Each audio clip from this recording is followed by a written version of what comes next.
Grand Rising, I'm Raan Oosha and welcome to show number 13 on Conversations on Art.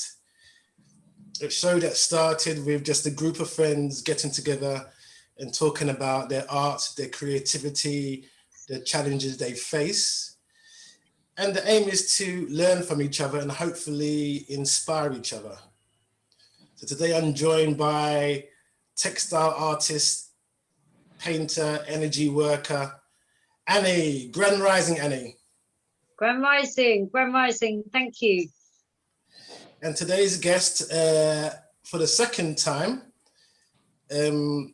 shaman, artist, works with crystals, feathers, and lots more that we're going to go into. Manu. Grand Rising, Manu. Grand Rising from Bali. If you would like to learn about more of Manu's story, you can go into the previous talk we had to learn about where she came from and so on. But today we're going to get more into her art. So Manu, we left off last time talking about shamanism and art. Can you tell us about that, please? Yeah, I can again tell what is my personal experience. So, because I really put into my pieces, my own personal journey. And of course, my personal journey is made also with my experience with shamanism. So going back to what we also, say a little bit the previous time, that shamanism is based into the relationship with nature, with elements, with animals, and is with everything which is in some way also raw, and finding also the beauty in the raw of life, of nature. So to me, it's in some way a very natural and magical combination. And shamanism in itself, there is already some art, because even when you create a drum or when you create your own tools to work, you receive an inspiration, you are inspired by something, and then you will find the perfect combination for yourself in that moment to put together different pieces, and that's already art. So to me personally, it's a really it's like a journey that flows very naturally from one place to another. And I really believe that all humans are shamans and are artists in their own different ways. So everyone has the creativity and the potential to make something unique and special, and everyone has the potential to deeply connect with the nature and to understand, the spirituality, which is the oldest one. So shamanism. You had a question, Annie, that we raised beforehand. Yeah, I wanted to ask Manu how she got into healing and into shamanism. What drew her to that? Okay, it's even a little bit hard to put in words, because I would say, like, I need to go back a little bit, when I was around 20. I guess the click started when I went to India the first time. So when I was around 25, and I did a trip to India that in some way changed my perception of life. But I wasn't absolutely into any kind of spiritual path, or it was just let's say a holiday or trip, because I always loved traveling. But I didn't go there with the expectation of having, the spiritual trip. When I came back, something started to shift very, very, in a soft way. And there was a preparation between, when I was 25, things start to change slowly. I start to question if I really was doing what I really want to do in my life, what I really want to do in my life. I question my relationship, my work. At the time, I was working in a medical center as assistant. I was in a long-term relationship. I have my own house. I have a very stable life. And since there, when I had the courage to, basically leave everything that I built since that time and follow something that was calling me, but at that time I didn't really know what it was, but it was so strong that it really, I feel like I didn't have any other option than follow this force that was telling me, this is not what you're supposed to live. And I have maximum respect for the life I was living because I was happy at the end of the day. It wasn't a bad life, absolutely. But still, I was feeling, that's not what I'm supposed to live.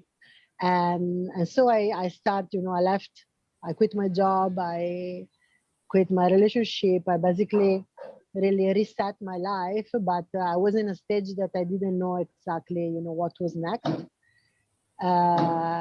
And following my intuition, so I would go, to a place. I start to travel. I start to live in different countries, doing different experience. At that time, I was doing as a hobby / work.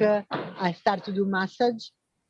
Still, when I was working in a medical center, it was like a hobby and practice yoga. So I used this previous hobby to, live while I was traveling.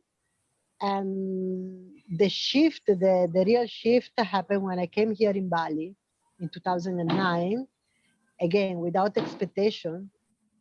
And basically, I won't go into details, but I being part of a big ceremony that basically was an initiation for me. And at that time, I connect that ceremony, with a person that I fell in love at that time, with a man that was from this island. But it was a very intense 3 days ceremony that at the end connect me with this land more than with that person. And since that time was 2010, I felt, my channels kind of open. I had like very strong dreams, very strong messages, very strong signs that came to me. And I had the courage to follow that signs, even if I didn't completely understand. And that brought me to London, where I met a shaman that basically told me, you are here to learn these things. You are here to, you're here for this specific reason. And he passed me that knowledge for a few months. We spent like every day together. And since then, basically, I started this path, which I feel, I don't even feel is really, I just feel that's part of my life, to be honest. It's like, when you open your eyes and you connect with this reality and you feel alive and you feel the trees and you feel the animals. And before I had another snake dead in my garden, just to speak about that animals all the time, and snakes. And, the natural thing for me was just, collect and make a small ceremony and buried him. And so, everything becomes sacred. And at the same time, everything becomes very natural. And that was a process, of course, that starts back in London 2010. And then I adjust that process on my own perception, my own life, my own understanding, which is not the only truth, of course. I always speak about my personal experience, and I can pass that as a knowledge, through my own experience and my own understanding. I did a very, very like short, but like it's a very, very long story and very intense. And, it's really made with dreams. I would wake up in the night and, with names coming to me or places, and I would research in Google and literally 1 week later, I would be, from Italy. I would fly to London without knowing where I was going, but knowing that I need to go. So I really start to trust, what I was intuitively feeling, because I saw that then I had the confirmation that that feeling was right. So you need a dose of courage, but also once that you start, I can tell you it's hard to go back. It doesn't make sense to go back in the old mindset, because you just see how life works.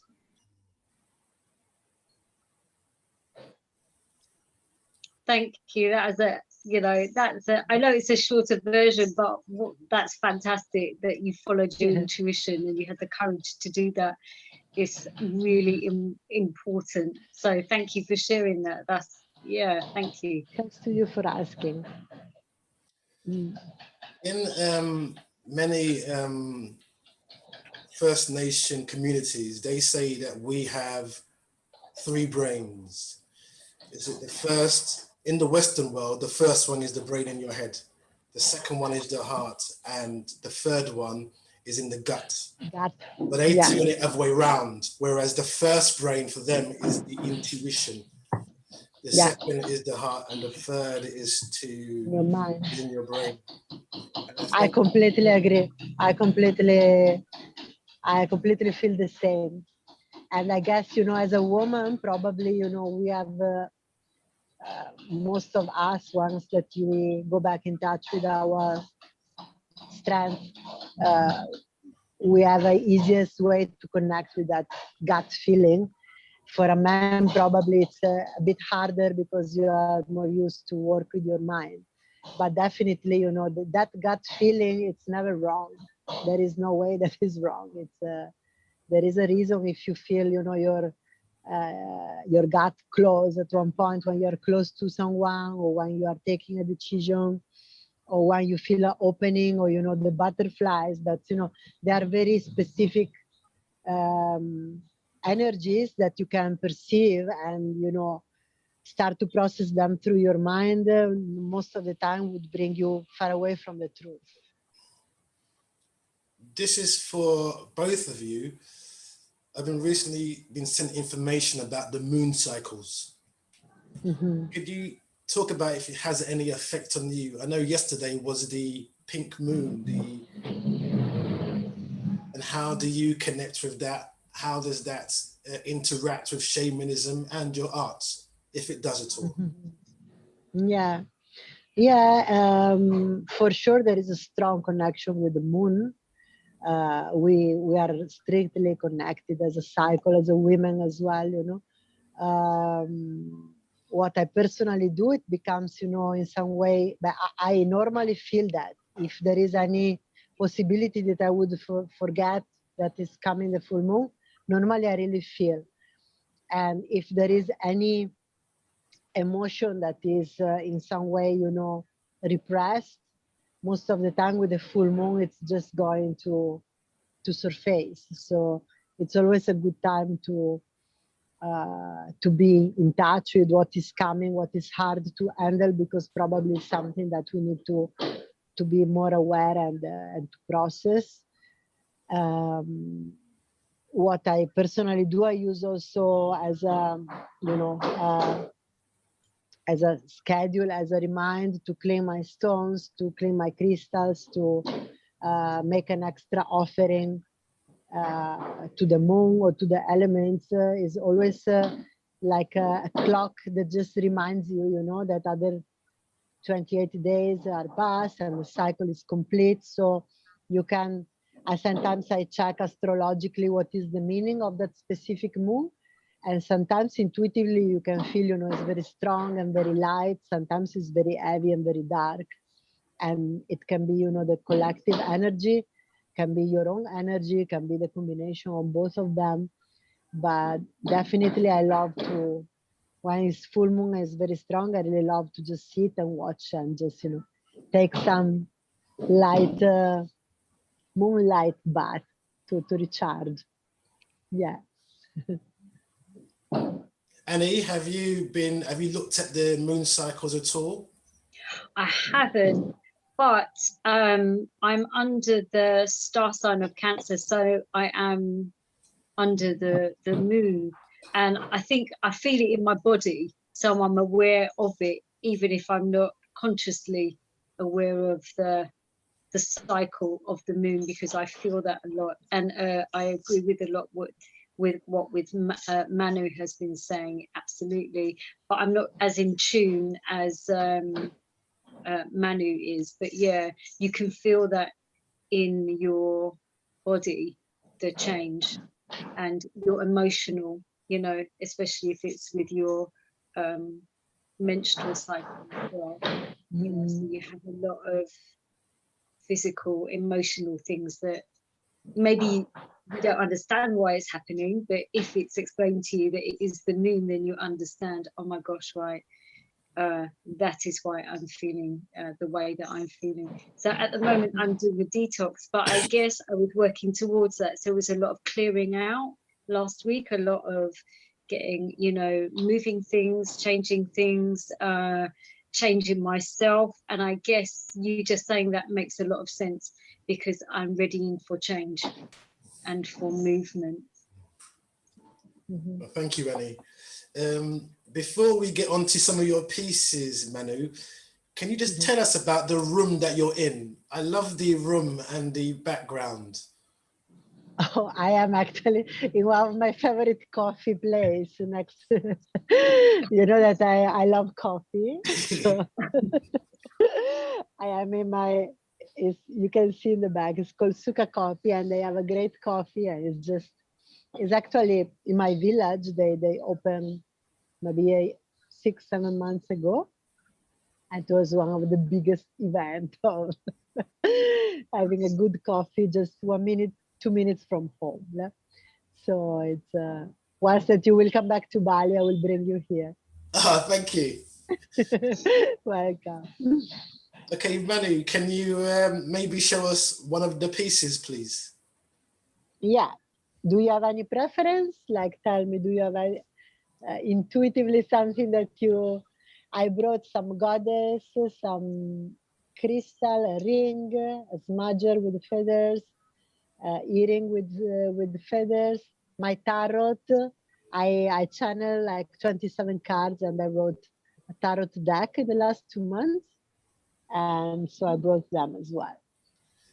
Okay, let's start with the tarot. Okay, cool. Yes.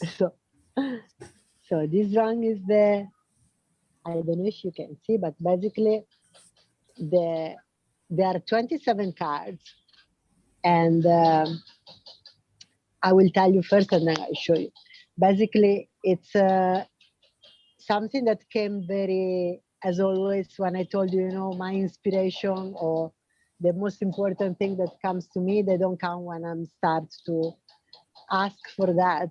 Just they come when they want to come. So I was just having very relaxed time on my bed with my cats, and just I have this click that I need to take a notebook and a pen and just write down, and I write down 27 cards with 27 different meanings. And it was a very quick process that I was very shocked that happens like in 2 hours. I wrote down basically the essence of the cards, and I will show you them. We already print like six decks, and they're already sold out. So that's super good. And they are all handmade and all packed. So we do like completely the whole process. There is the handmade pouch to keep them inside. They are like packed in this way. So we have also the cloth to open them, because every kind of sacred tool, it's important to keep it safe and with some respect and protection. So every deck basically is presented in this way. And then you have the cards. Can you see them? Yes. Yeah. Okay. So basically it goes and you have inner child, ancestors, fear. Open your eyes, vision, intuition, cycles, nature, strength, physical body, alone, dreams, initiation, rebellion, energetic body, sensuality, work, speak, silence, anger, aging, traveling, home, service, integrity, learn, and forgive. So these 27 cards really came like, naturally through. And basically, as I told you, it was a very quick process and it flows very good. Then I feel, I need to write down a little bit more about the meaning of every card, and it wasn't clear rationally to me why 27, why these words and everything yet. Then when I wrote them down and I choose the pictures for every card, I intuitively feel that, I need also to add a ritual for every card. So I made this book. For every card, there is the explanation. And for every explanation, then for every card, there is a ritual to help people to move through every step. And then I realized that 27 is where my life completely shifted. And for me, 27 is probably, a big cycle. And in some way, the beginning and the end of the journey. And then, a journey will start again. So in this tarot, basically, there is my personal journey, all the tools that I use during my personal journey, what I learn, what I need to face, what I need to understand. And through rituals, there is my journey as someone that practice shamanism and ritualize things. So I would help people to if you fear something, what you need to do, which kind of ritual can be useful for you, why this card is coming to you.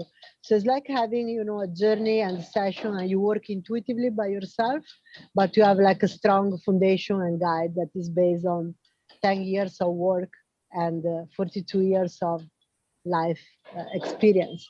So that's something that I'm very, very happy and proud.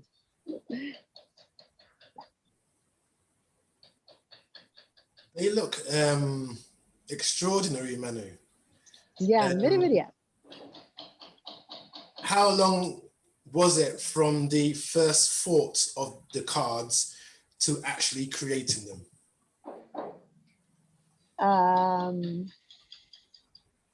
2 months. So basically, what happened is that I realized, that the channel was open and the main information came straight away. So which cards and what was the essence of every card. The last part, it was a bit difficult. So let's say the last 4 or 5 rituals, I remember I just would sit in front of my laptop and really find a little bit hard to reconnect, because I think the channel slowly was just closing down.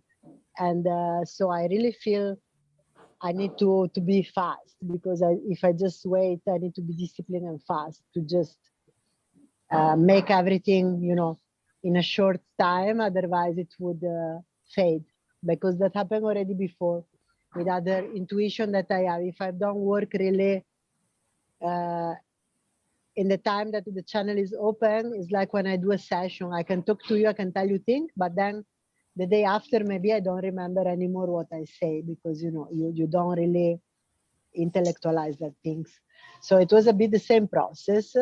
And now that it's done, I feel like, now it's done. Yeah. Annie and I have spoken a lot about the first thoughts and going with the intuition and just going with that and seeing where that takes you. Yeah. So Annie, what's your thoughts about that? I know we've spoken about that quite a lot, and just going with it and seeing what happens and going into the unknown. I think it could be scary, but I think through us talking, we've come across some fantastic breakthroughs and gone down roads and avenues I would never have thought of. So listening to Manu speak about intuition in that way, the way that it was channeled is beautiful, because those cards are amazing, because I have seen tarot sets, but they're the old ones. And I love the wording that you have on them. They're very up to date and very in tune with what you're saying, that it can really help somebody else with their own intuition, for their own guidance going forward. Yeah. So I really like them. Yeah, they're really a vast move forward, very, very vast. And I think they're very, very right for now, that wording, vision, energy, aging, all of these things are very easy to understand, and a lot easier to interpret, I guess, if you're using your intuition. So yes, spot on. Yeah.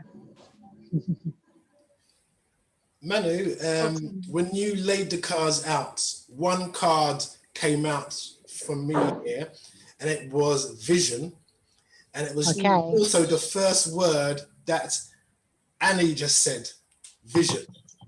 Vision. Okay. You want me to read the meaning? Yeah. So what goes on there, Manu? Yes. Wait. So vision. Vision. So the main message is focus on what you want to manifest in your life. And then when you go deeper into the meaning of the card, do you feel like your reality is not what you deserve? Do you wait for things to change, but they haven't happened yet? Pay attention on what you put outside. You probably are manifesting your fears and what you want to avoid instead of what you really want and deserve. There are infinite possibilities out there. Now, you really need to pay more attention to your thoughts, but also your energy and your emotions, because they are going to contribute to your manifestations. Move your focus onto what you want to manifest. Visualize and feel like that has already happened.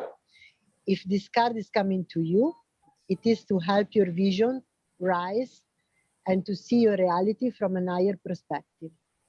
You are the one that creates your own reality through the power of your vision. Never forget that. That's the message. Well, I know for me that's spot on. Great. Spot on. And I love that. That's an amazing explanation. We were talking about this, when was it? 2 days ago or whatever it was. Yeah, we can do that every day if you want. I can pick one card for you.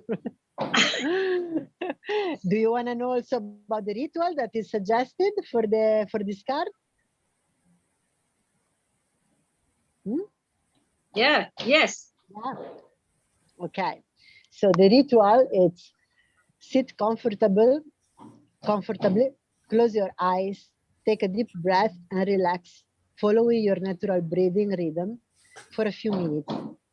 Imagine yourself transforming into an eagle, Feel your body become light and start to fly to the top of the sacred mountain. Enjoy your flight, and when you are ready, look down at the big picture of your life. Keeping the eye vision, start to create the reality that you want to see. Go through the details and take your time to create the big vision you want to manifest. See it and feel it. Then, when you feel complete, slowly say thanks to the spirit of the eagle and let her bring you back to your own physical body. You can repeat this practice anytime you want to work on the higher vision of your reality and its manifestation. Wow.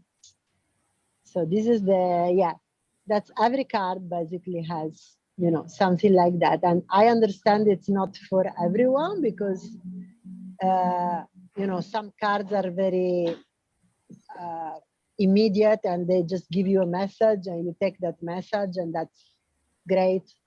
Here is a little bit more deeper work and it gives you also some homework to do.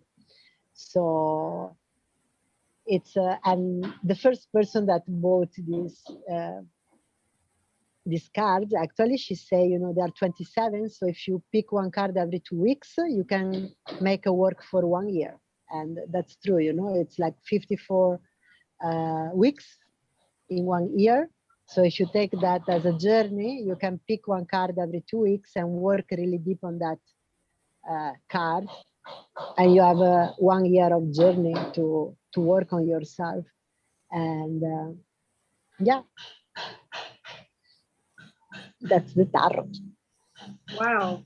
I think that's a really profound tarot, because I've come across the tarot and had readings, but this is a very, very different type of set of cards. I'm sure you can feel that, Manu, that, they're a very, very, very different type of cards. Yeah. Thank you for that. That's, vision. That's spot on. Yeah, you can practice with the eagle. But yeah, I think you mentioned the spirit of the eagle the last time that we talked. I remember. Yeah. So you see, everything makes sense. The beauty of the tarot, it's like that you really, you intuitively, you already know things. Tarots just help you to visualize something through an imaging and to receive a message. So it's something that intuitively you already know, but you need an extra confirmation and an extra support to work with that. But that's beautiful. Thank you. You just mentioned the eagle, so I guess the flow is the feather that you're wearing in your ear, Manu. And do you have another one by your side as well? Yeah, I brought here some, like I did the other day, this one. So this is another earring, very similar with the back. As you know, I do all different pieces. So, and there is a little stone and a shell from the ocean. So I put the earth and the energy of the water and the ocean as well. And this is, a single earring to use whenever you feel to connect with the energy of the birds and being able to fly and see things from an higher perspective. And then still with feathers, I have the smudgers. So I have this piece which I made, where there is a little crystal and a turquoise and 2 feathers and a piece of wood that I found from on the beach. I love to collect wood that comes from the ocean because it's already shaped in beautiful. When I'm lucky that I found a good one, and a small crystal to help the work. And this is a feather fan smudger, so it's used to sage things, to when you want to bless, when you want to clean something. It's an extra tool to clean a person, a space, or when you are opening a ceremony, or whenever you want to have an extra extension of your own hand. And this is the same. This is Danny made this one. So you can see every piece has a very different energy. And the beauty of these things is that they are all unique. You know, there is no another piece of wood like that, and there is no another feather that is exactly like that, because in nature everything is perfect and beautiful, but everything is different. So that's also, you know, something that we can learn from observing nature, and we realize how, you know, stupid sometimes are humans, thinking that we need to be all the same, or like how completely disconnected by nature this concept is, you know, because everything in nature is unique, and it's different, can be similar but it's still different. So I love working with natural things because the outcome is always unique.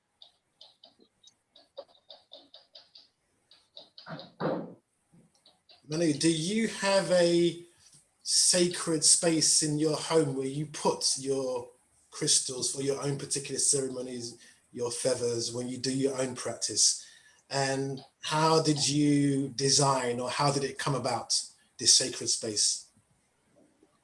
So I learned to be like, with many years of traveling and moving and changing place, I learned to be minimalist, as I already say. Uh, and finally, when we build our house here, um, so back then I would have, you know, a simple piece of uh, material that I love, and wherever I'm going, I just find a nice place and I would open the cloth and put my stones. I have maybe, you know, 4 or 5 pieces that I always bring with me everywhere. And that was my temple. And I did like that for a while also here. And then probably, yeah, a while ago, I asked to a friend of mine that he works the wood to make a triangle shaped uh, shelf. So it's basically a triangle, which is the symbol of feminine energy, the triangle with the shape toward the earth, quite big, like 50, like half meter, with some small shelf in the middle, where basically I put all my sacred tools, my crystals, um, my, you know, pieces that comes from the ocean, from different places, and it's basically next to the bed where I sleep, hanging on the wall. So something which is important is that it's always, you know, little bit in a higher position, not something, you would not leave things on the floor, or unless you don't sleep on the floor. So it's on the same level. But if you have a bed, you know, like, and if you have a normal house, you would have the sacred space, which is a little bit higher. So that's the place that I'm using now to put all my little precious things. I find that when you start creating a sacred space, whether it be your crystals or just things that are important to you, and you do your practice, you then take that sacredness out with you into your daily life. So other things that you find, people that you meet, you connect in a very different way when you Mhm. have your sacred space at home. I feel, you know, the first big change is in the relation within yourself, because yeah, you have a, yeah, you have you can see the sacredness of, you know, within yourself. So you treat yourself in a sacred way, and when you have that kind of relationship with yourself, and is a genuine, you know, self love and respect, and taking care of yourself, I feel, you know, it's natural that you have the same caring and loving approach with everyone that comes on your way. So I think everything starts with a relationship within yourself, and then everything is a mirror. So yeah, I would say that. I think you're doing some work along those lines now, Annie. And what Manu just said, I think, is very profound. You treat yourself in a sacred way. Yeah, I absolutely love what Manu's saying, because I'm really coming back to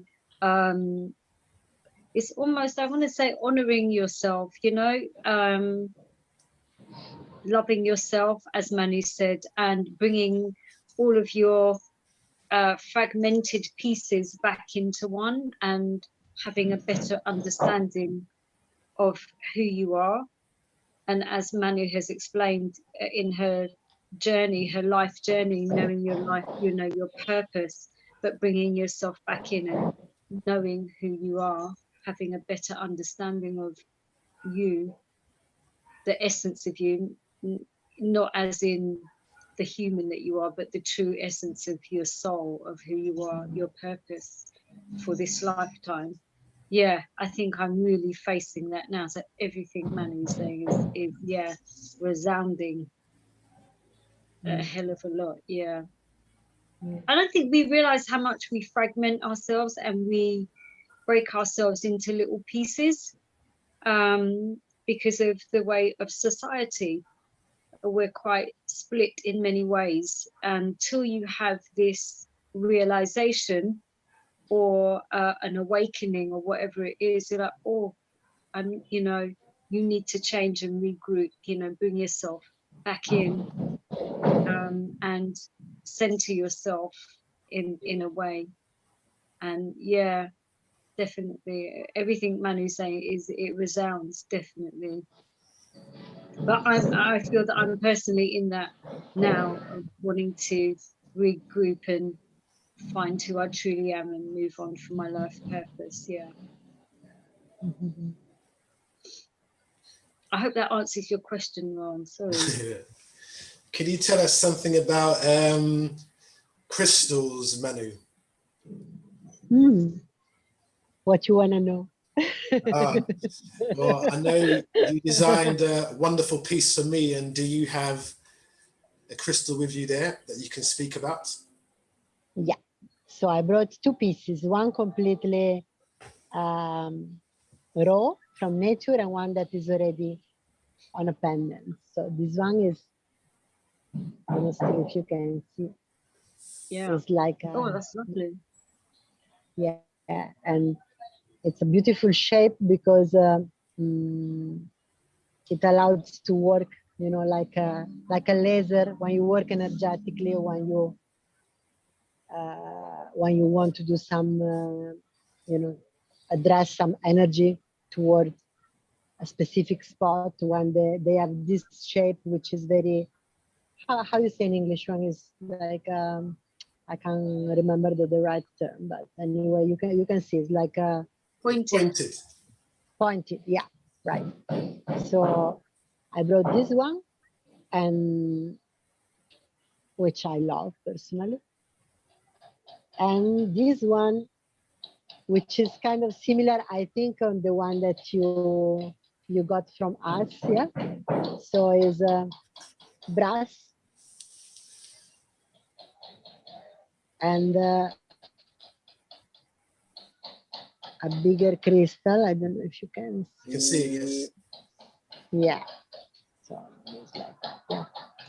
So the beauty of the crystals, like when you wear a crystal, you know, there is a reason why also spiritual people, like when they do ceremonies and things, most of the time they wear crystals, because exactly, you know, they can channel energy, they can use the crystal to go through. And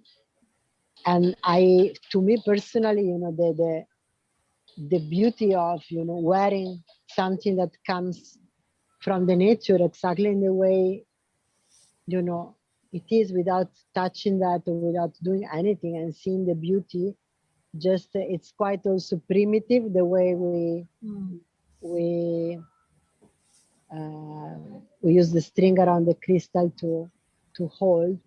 So in some way there is no interference between, you know, what the nature already created and and what you are wearing as a jewel. And you can also, you know, it's not just an aesthetic accessorize, but is actually a healing tool that you can use anytime that you want. So I love the idea to wear something that can be also, you know, a tool, not just something that you wear because it's nice to see.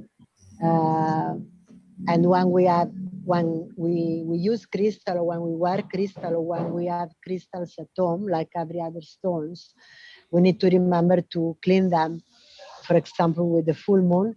So once a month at least, or after like a deep work, it's always good to wash them with salty water and then eventually recharge them with a full moon, because they work, they transmit energy, they can absorb energy, uh, they amplify energies. So for example, if you are not really okay and you are not really conscious about, you know, your health, your emotional state, your things that you're processing, and you wear a crystal, that is a paradox, but potentially it can, you know, amplify your bad feelings.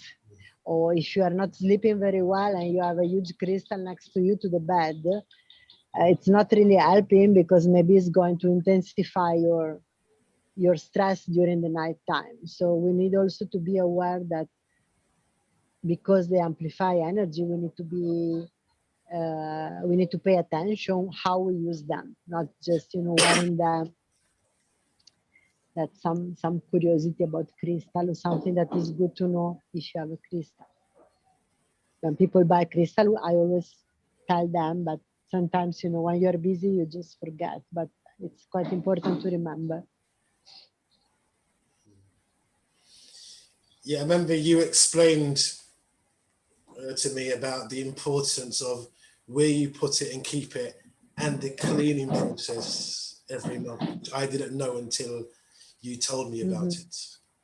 Yeah, I always explain, because I think it's important, you know, like it's we don't just sell things. As I told you, we do our best to give also some tools to people that connect with us and buy from us. So whatever I know, you know, I will share, and that can be useful for anyone that will use the crystal in this case. Have you were talking about dreams before. Have you had dreams which have involved feathers and crystals?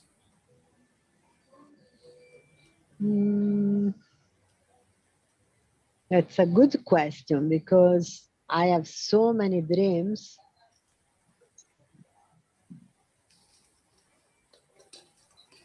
Crystals, yes, I remember quite well.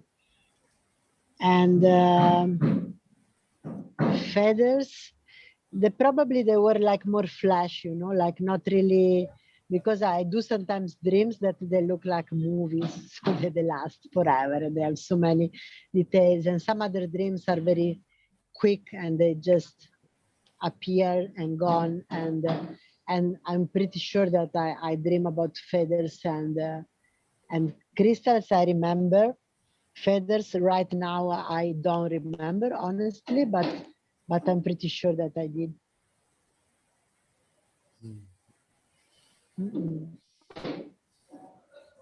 Do you have any more pieces there?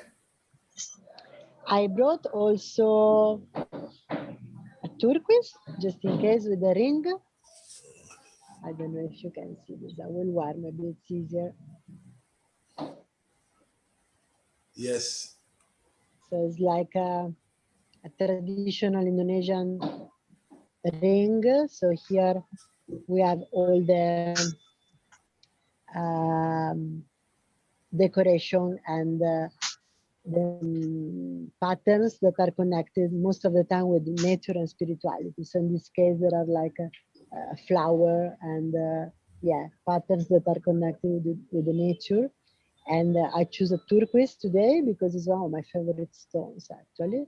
Can you see the turquoise? Yes. Yeah. Yeah. and as being for a long time a stone of protection, good luck, and stone that especially here in Asia has been used since long time ago to yet spiritual practice, because it's a very beautiful and powerful stone. So I decided to bring this one as a sample, and we have different stones, but in some way, what I noticed, for example, we this year I love turquoise, so I would be more naturally uh, drawn to create things with turquoise, and I have like 20 pieces with turquoise. When we opened, I remember I was really into labradorite, and we have so many pieces with labradorite. And so what I love also of having, our thing is that we can really go with the flow of our own taste. It's not something that I made things because people like that things, but I make things because I like them, and then people will eventually buy them. So I really love the idea of now is the turquoise time. Let's say next year maybe for sure is something different. And yeah. Yeah, I think like what you just said is that if you really enjoy doing what you're doing or creating what you're creating, and you instill it with their energy and feeling, I think naturally people will be drawn into, and I think the word is the authenticity of the piece. Yeah. It was Yeah. what you felt at that time, and that's what you've given. Yeah. Yeah. And you will connect naturally with the people in which is in that same journey. Like yeah, people that would have a different vibration, probably they don't come at this time. They may come, next year or next month or next week. But I can see also, the kind of people that will buy, will come in at the shop, or will order something. Uh, is people that are on the same vibration that we have in this specific moment. And of course, because we are human beings, we don't have always the same. We go through our own life, and we have experiences, and we have up and downs, and we have so many things. So our energy change, and people that connect with our pieces can connect also with that change. So that's part of the journey, and I really like it. I think this kind of whole show is about, connecting on a kind of vibrational level, and we're getting to meet and know people from all over the place that we didn't know, and it's being able to learn and share with people whatever it is that you're doing. Yeah, that's true, exactly like that. Like we are in completely different places. I mean, physically we are very far, but we have the same vibration. So right now we are speaking about something which all three of us, and maybe the one that will watch the talk, will have interest to learn and to understand and to discuss about. So it's exactly like that. Mm. Mm. In regards to the business of it, how has it been for you in this time? I know there's not been many tourists in Bali. How are people reaching you? How are you able to sell your cards? And what's it been like for you over the last few months? So it was like, as always, we do our best to see things, from again an higher perspective.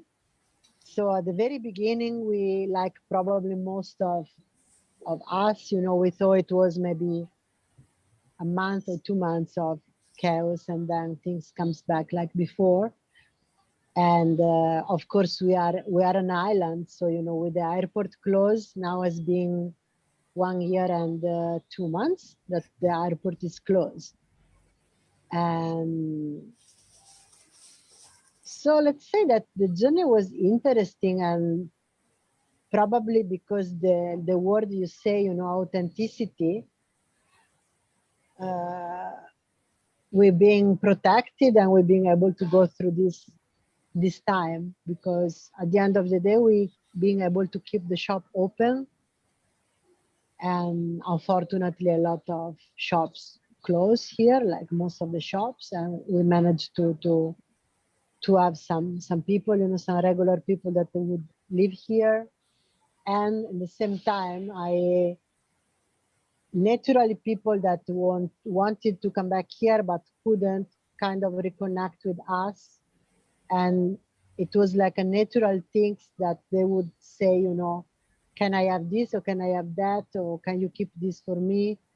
And so basically the selling moved a lot of, not a lot, but it's still like it's 50-50. Before we were just focused with the shop, so I would not really ship too much.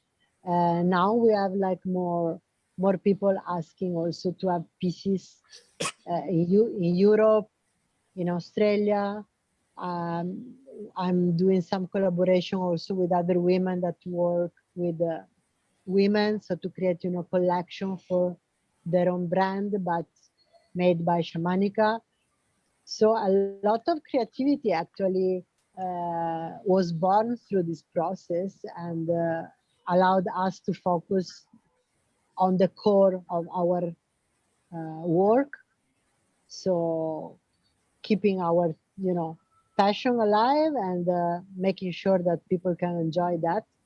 So if people cannot come here, we will send the things to the people. That's easy. At the end of the day, it's not that complicated.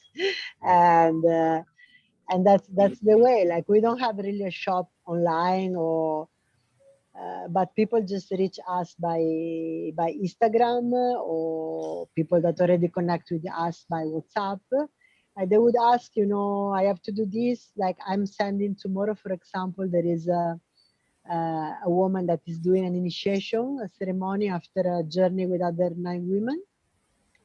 And she asked me to prepare, you know, 9 kit made with incense, kamanyang, and a feather, one for each woman, because she wants to give them for the journey they did together.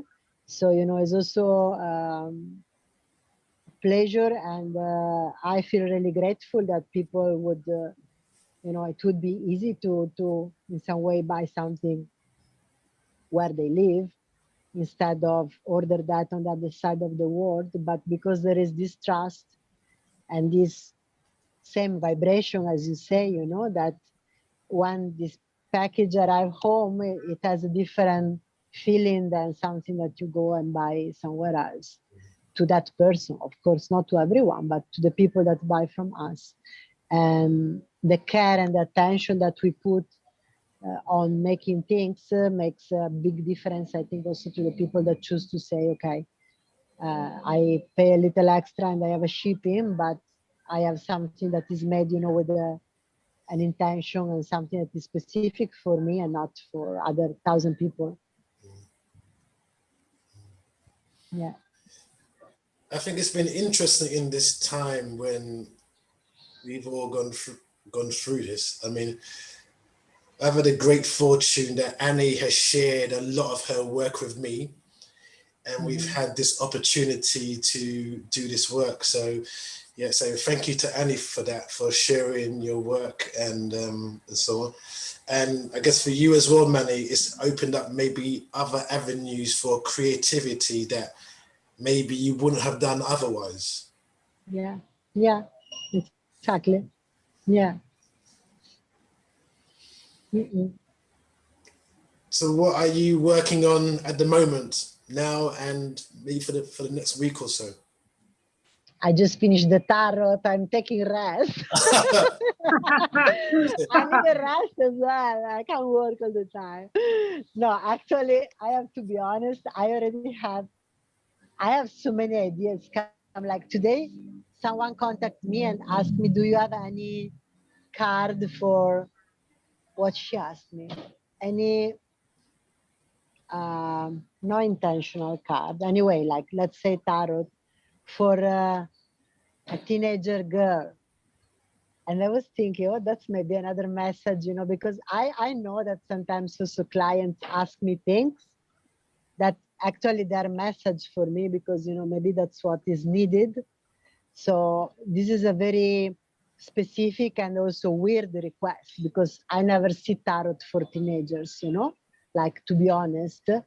But actually it could be a very, very powerful tool for, you know, who is transitioning from childhood toward being, you know, an adult and going through so much things, having, you know, some guidance and some spiritual support, of course, made with, with a language that is understandable, and some tools that can be used practically by a teenager. But I mean, it's something really, really beautiful and powerful. So it's something that is there. It just happened, you know, 2 hours ago. And another thing, you know, that came is the pendulum. So I want to make some card, but with a pendulum. So I want to create with the crystals few pendulum and make some cards to say yes, not, and give some time frame. So when you want to have a specific question, having an extra tool. So I'm not technically doing that, but it's already it's already there. The ideas are flowing. Yes. Well, I think we'll leave it there for today, Manu and Annie. Thank you very much. It's been a pleasure to speak with you again, and just to see the work that you've been doing. Thank you. To show your artwork is a blessing for all of us. So thank you very much, Manu. Thanks Yes, to you. thank you. Thank you. And thank you, Annie, again for sharing your work, sharing what you do, sharing your thoughts. To go on for 13 shows, Annie, from where it started, we didn't know. Amazing. We didn't know. Thank you for inviting me and having me. Yeah, it's been amazing. Thank you. It's been great. If you would like to get hold of Manu, I'm going to put a link to her email at the bottom of this on YouTube, so you can find out more about her work and where to buy her jewelry, or maybe even ask her a question. So I'll put that on the link at the bottom of the page. Okay. So thank you very much. This has been Raan Oosha's Conversation on Art, show number 13. Grand Rising, and thank you, Manu, thank you, Annie, and goodbye. Grand Rising. Grand Rising.